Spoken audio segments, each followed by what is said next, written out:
Anakapalli YCP parliament అభ్యర్థిగా బూడి ముత్యాల నాయుడు జిల్లా కలెక్టర్ కార్యాలయంలో నామినేషన్ దాఖలు చేశారు. ముందుగా ఆయన స్వగ్రహమైన దేవరపల్లి మండలం తరువ నుంచి ర్యాలీగా బయలుదేరారు. వెంకన్నపాలెం మీదుగా అనకాపల్లి స్కానింగ్ రింగ్ రోడ్ లో గల వైసీపీ పార్టీ కార్యాలయానికి చేరుకోగా ఆయనకు Anakapalli assembly in charge Bharat Kumar, MP Satyavathi, Mandapati Janaki Ramaraju, YCP నాయకులు ఘన స్వాగతం పలికారు. అనంతరం వారితో కలిసి కలెక్టర్ కార్యాలయం చేరుకున్నారు. ఆపై జిల్లా ఎన్నికల రిటర్నింగ్ అధికారి రవి పఠాన్ శెట్టిని కలిసి తన నామినేషన్ పత్రాలను సమర్పించారు బూడి ముత్యాల నాయుడు. ఈ సందర్భంగా మాట్లాడిన ఆయన సీఎం జగన్ ఆశీస్సులతో తాను నామినేషన్ వేయడం జరిగిందని అన్నారు. ముందుగా తన నామినేషన్ కార్యక్రమాన్ని అట్టహాసంగా జరిగేందుకు సహకరించిన వైసీపీ కుటుంబ సభ్యులందరికీ ప్రత్యేక ధన్యవాదాలు తెలుపుతున్నానని అన్నారు. తాను సాధారణ రైతు కుటుంబం నుంచి పుట్టి ఈ స్థాయికి ఎదగానని, ఎంత ఎదిగినా ఒదిగి ఉండే వ్యక్తినని అన్నారు. నియోజకవర్గ అభివృద్ధికి ఎల్లవేళలా కృషి చేస్తానని, ప్రజలు తనను గెలిపించాలని కోరారు. ప్రతి ఒక్కరు కూడా హృదయపూర్వక ధన్యవాదాలు తెలియజేసుకుంటున్నాను.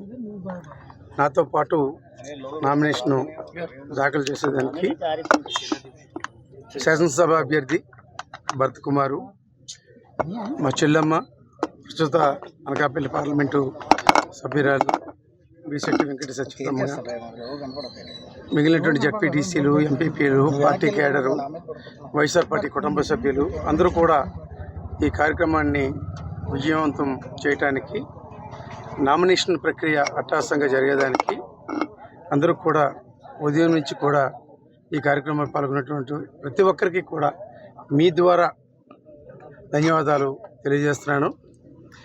ఏ ఆలోచనతోనైతే జగన్మోహన్ రెడ్డి గారు ఈ నిర్ణయం తీసుకొని అనకాపల్లి పార్లమెంట్ సభ్యుడిగా పోటీ చేసే అవకాశం నాకు కల్పించడం, దాన్ని అనకాపల్లి నియోజకవర్గ వైఎస్ఆర్ పార్టీ నాయకులు, అభిమానులు, కార్యకర్తలు అందరూ కూడా స్వాగతించి, నిన్న జగన్మోహన్ రెడ్డి గారు సిద్ధం మహాసభకు వచ్చినటువంటి అశేష జన ప్రభంజనమే దానికి నిదర్శనం.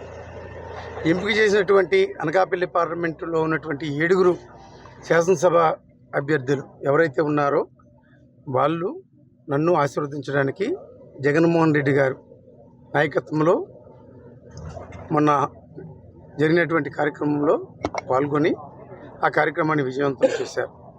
ఆ కార్యక్రమానికి ఇచ్చేసినటువంటి వందాలనంటే పార్లమెంటు సభ్యుడిగా ముత్యాల నాయుడు గారిని గెలిపించుకోవాలి, 7 శాసనసభ అభ్యర్థుల్ని కూడా వైఎస్ఆర్ పార్టీ బలపరిచినటువంటి జగన్మోహన్ రెడ్డి గారు చెప్పినటువంటి ఏదైతే మన డయాస్ మీద పరిచయం చేశారో వారందరూ కూడా అత్యధిక మెజారిటీతో గెలిచేదానికి, అలాగే ఎక్కడి నుంచో కడప నుంచి దిగుమతి అయినటువంటి ఆ సీఎం రమేష్, ఈ ప్రాంతం తెలియదు, నియోజకవర్గ పేర్లే తెలియదు, ఆ నియోజకవర్గం ఎన్ని మండలాలు ఉన్నాయో తెలియదు, మండలాల పేర్లు తెలియదు, ఈ ప్రాంత సమస్యల పట్ల అవగాహన లేదు.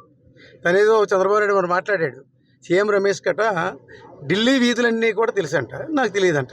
ఢిల్లీ వీధులతో నాకేం పని, పార్లమెంటుతో పని. కానీ పార్లమెంట్ తెలిస్తే సరిపోతుంది. వెళ్ళిన తర్వాత మాకు కేటాయించినటువంటి క్వార్టర్ నుంచి నేరుగా పార్లమెంట్కి వెళ్తాం, కానీ వీధులంట తిరిగే డ్యూటీ కాదు మాది. వీధులంట తిరిగే డ్యూటీ ఎక్కడుందనంటే, ఏ ప్రజలైతే మమ్మల్ని నమ్మి, ఏ ప్రజలైతే జగన్మోహన్ రెడ్డి గారి తాలూకా పాలన నచ్చి జగన్మోహన్ రెడ్డి గారు పెట్టినటువంటి అభ్యర్థుల్ని గెలిపించారో ఆ అభ్యర్థిగా పార్లమెంట్లో అడుగుపెట్టిన తర్వాత ఈ ప్రాంత సమస్యలు ఏవైతే ఉన్నాయో వాటినేమో అక్కడ ప్రస్తావించి వీలైన వాటిని సాధించుకొని తెచ్చుకునే దానికి దీని గురించి ప్రయాసపడాలి తప్ప ఢిల్లీలో ఏ వీధి ఎక్కడుంది, ఏ సొంది ఎక్కడుంది వాళ్ళకు అవసరం. ఎందుకంటే నిత్యం వ్యాపారాల మీద ఆధారపడేటువంటి బ్రతుకులు వాళ్ళవి. వేల కోట్లు పెట్టుబడి పెట్టి అడ్డగోలుగా సంపాదించడం ఆలోచన మాకు ఆలోచన లేదు. ఏ కార్యకర్త అయితే వైఎస్ఆర్ పార్టీని నమ్మిన సిద్ధాంతాన్ని కట్టుబడి మమ్మల్ని గెలిపించేదానికి వాళ్ళ తాలూకు ప్రయత్నం చేశారో ఆ కార్యకర్తలకి నిత్యం అందుబాటులో ఉండాలి. ఉన్నటువంటి 7 నియోజకవర్గాల్లో ఉన్నటువంటి అన్ని మండలాల్లో, అన్ని గ్రామాల్లో ఉన్నటువంటి సమస్యల మీద ప్రత్యేక దృష్టి సారించి మాకు కేటాయించినటువంటి నిధులే కాకుండా ముఖ్యమంత్రి గారి దృష్టికి కూడా తీసుకుని వెళ్ళి ఎప్పటి నుంచో పరిష్కారం కాకుండా ఉండేటువంటి ప్రజలకు ఉపయోగపడేటువంటి కార్యక్రమాలు ఏవైనప్పటికీ కూడా వాటిని సాధించేదానికి మా ప్రయత్నం ఎప్పుడు కూడా చేస్తాం.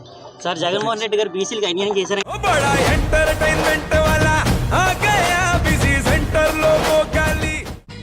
సక్కు సక్కేంద్ర సక్కు సక్కు బాయ్ బాయ్ బాయ్ బాయేంద్ర భార్గవ్ బాయ్ బాయ్. గిరాకొచ్చే టైం ఏంది, కస్టమర్లు వస్తున్నాడు, రేడికల్ పీగురి. కస్టమర్లు వస్తున్నారు కదా మాత్రం పొగరు ఉంటుంది మరి. తగ్గించేద్దాం పొగర్ని. డబ్బులు కట్టేస్తావేంటి కొంప తీసి? లేదు కస్టమర్లు ఆపేద్దాం. పదా మరి మన బిజినెస్ స్టార్ట్ చేద్దాం.